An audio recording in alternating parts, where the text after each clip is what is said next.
All right, so just a couple of quick questions on that whole Charlie Sheen experience. You knew we were going to ask you about it. Do you look back on that as a fun experience, or do you regret it?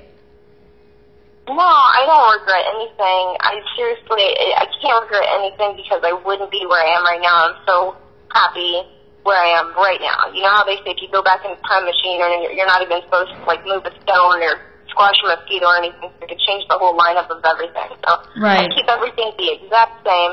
And, it was definitely the craziest time in my life. Not because like a lot of people assume there were drugs, there were this, there was that. I mean, I came during the time where it was deemed Silver Valley Lodge, so I got to see, Charlie when he was completely clean, which, made me more scary than right. party and everything. But it was cool. I can say I did it. I can say I survived the, Truth Tour, the Charlie Sheen, and that was that. I wanted to ask you another question because I saw an interview where, you spoke very highly of him, and, you said that there was tension between you and the other goddess. Do you think that if it wasn't for the other goddess being there, do you think you and Charlie would maybe still have something, or you would still be living with him? We're still good friends, and he has called and asked me, back out a few times, even just recently, just like a week and a half, 2 weeks ago. So, we still have that closeness, that type of bond. I just can't go back into that situation. Yeah, if it wasn't for that B-word, everything else word, I would probably have lasted there longer, but I just couldn't stand her. She drove me nuts. So when you initially hooked up and you were staying with him, did you initially feel that this was a serious relationship that was supposed to last, or you were just doing it, like living moment to moment? I bared in mind that it was Charlie Sheen. I still kept all my, I didn't throw my eggs in one basket with that. No one should put all their eggs in the Charlie Sheen basket. I had my house in Indiana. I mean, I still had all my own stuff going on. I had every intention of getting back into the adult industry if and when anything should happen to us. But, for what it was, and we started to grow more each day. I still had that, uncertainty and everything, and which I'm glad that I did because it didn't work out. But, I took it as serious as someone in my position possibly could have. I didn't take it for granted. I didn't, handle it lightly. I was the best girlfriend I could possibly be to him at the time, and I, still convinced him to this day for, taking me out of the industry. And because during that time that I had off, I was able, just to take a lot of time and think, wow, that's something I really just don't want to do anymore. And I want to try to do, different things and different ventures. And I'm glad that I have, because it's actually been working out pretty well. Good. As far as like talking about different ventures and going to different things, I know you want to start a screen career in the mainstream. And would the ideal project for you be just playing yourself in like a reality setting? Or do you prefer to perform in character roles as an actress? I know I've heard you say before that you're a pretty damn good actress. Oh, thanks. I definitely, want to do scripted, which is, the acting and everything. I got offered several reality shows as soon as Charlie and I had split, and the offers were unbelievable, but I would have been making the same type of money, if not a little bit more than I was when I was in the adult industry, which would have been great for me because, monetary-wise, people don't realize the type of money that I walked away from along with everything else in order to do this mainstream. But I really just had to say once in my life, it's not about the money, just do what makes you happy. So, I'd rather eat some vegan ramen noodles right now and, struggle for parts than take some reality show or something like that.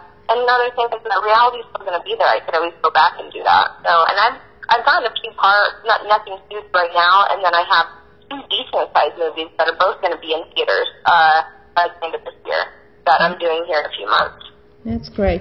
I just have a quick question. During your time in adult, you had a reputation for having a very strong sexual appetite both on and off camera. Even though you'd retired from porn, is your sexual appetite still hardcore? It is ridiculously hardcore, and luckily my boyfriend is as well, so we work out very well together. We always joke that we wonder how productive our lives would be if we weren't such sex addicts. Well, it releases stress, so it's good. Yeah, the house would be cleaner, there'd be more meals made, the lawn would be mowed more, something. I don't know. Exactly. Are you saying that you get the house dirty? Do what? Are you saying that you get the house dirty? Because you said the house would be cleaner if you weren't having so much sex.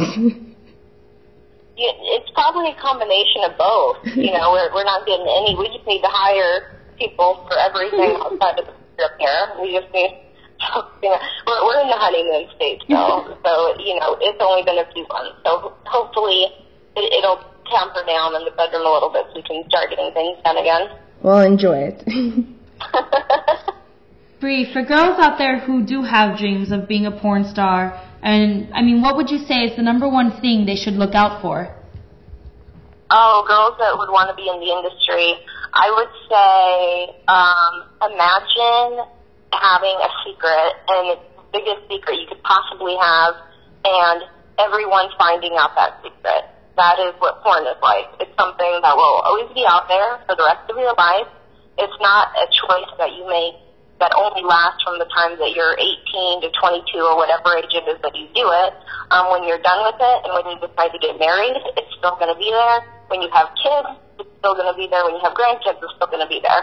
So you have to bear that in mind. That's something I never thought about. And so that's one thing. And I guess that's the biggest thing that I'd have to say. I say if you can live with all that and you think that you can overcome those obstacles, I think life is hard enough without adding that to it. But if you want to go ahead and go for it, then by all means, we all need porn still. So some people need to make those sacrifices.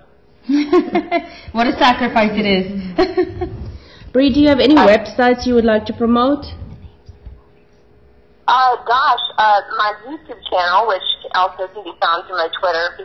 Everything is just right to my Twitter. Just bam, I'm easy. You just check out my Twitter, and everything is on there. So I'm good one every day. I'm always on there every day checking. I see every single response. Unfortunately, some people are a-holes. That's okay. Bree, but I have some of the sweetest ones too. I love my Twitter people. They're great. You mentioned earlier that you have 2 movies coming out in theaters this year. Can you give us those titles? I don't even know. I honestly don't know. My agent just gave me the script and he's like, you're this person and this person. And I'm like, okay. The one I only have a few lines in. The other one, I'm probably like one of the main characters. Like there's probably 5 main people and I'm like one of those 5. And then I'm also shooting a pilot television show this month. So we'll see if it makes it. Then you're going to have me back on the show so I can definitely talk about it. So I'm sure if we follow you on Twitter, you'll keep us updated on the titles so we can keep our eye out for that. I will. And I don't spam people's timelines either. I'm very considerate. I just sprinkle a few tweets a day and that's it. little doses each day. Well, thank you so much. Thank you so much, Bree, for being on our show. And we encourage all of our listeners to check out verifiedcall.com and talk to you and all of these very beautiful ladies. Yes, very good. Thank you, ladies. We wish you the best, Bree. Really, thank you so much for coming on the show. Please come back anytime. All right, thanks. Thank you. Bye.